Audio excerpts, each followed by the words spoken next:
महात्मा बुद्ध बौद्ध धर्म के संचालक संस्थापक थे। वो बहुत ज्ञानवान विद्वान थे और देश में ही नहीं विदेशों में भी बौद्ध धर्म का उन्होंने बहुत ज़्यादा प्रचार किया और आज विश्व में बहुत ज़्यादा उनके अनुयायी और शिष्य हैं। उनके बिल्कुल करीब उनका चचेरा भाई आनंद 24 घंटे उनका परम भगत भी, परम शिष्य भी था और चचेरा भाई भी था।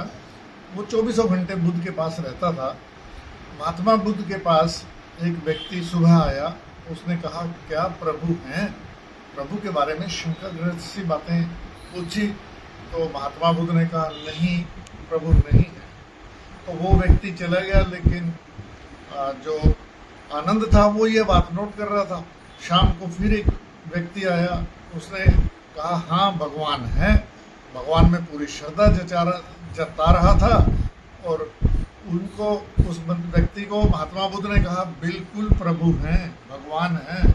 इस धरती पे तो कण कण पत्ता पत्ता कुछ भी नहीं हिल सकता प्रभु की शक्ति के बिना। प्रभु हर स्थान पर विद्यमान है। आनंद आश्चर्यचकित रह गया। उसने पूछा बुद्ध से, सुबह वाले व्यक्ति से आपने कहा क्या प्रभु हैं? मना कर दी। और शाम वाले आए व्यक्ति को आपने कहा, हाँ, भगवान है। मैं तो असमंजस में पड़ गया हूँ। मेरी तो स्थिति बहुत ज़्यादा उलझन भरी हो गई है, कृपया इसे स्पष्ट करें। तो महात्मा बुद्ध ने उसे समझाया कि सुबह आया हुआ व्यक्ति वो शंकाग्रस्त था। वो क्या करे, क्या भगवान है, ऐसे पूछ रहा था और साथ साथ ही बता भी रहा था कि भगवान नहीं है। उसकी श्रद्धा ही नहीं थी भगवान में, बिल्कुल भी श्रद्धा नहीं थी।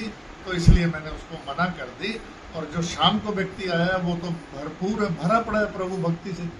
उसको हर जगह भगवान दिखाई दे रहे हैं। उन्हें आते ही कहा कि प्रभु हैं। उसकी श्रद्धा, उसका मान सम्मान प्रभु के प्रति, उसकी लगन प्रभु के प्रति कितनी ज़्यादा है वो देखो आप। तो इसलिए मैंने शाम को आए व्यक्ति को बोला कि बिल्कुल भगवान है। भगवान जग के कण कण में विद्यमान रहते हैं।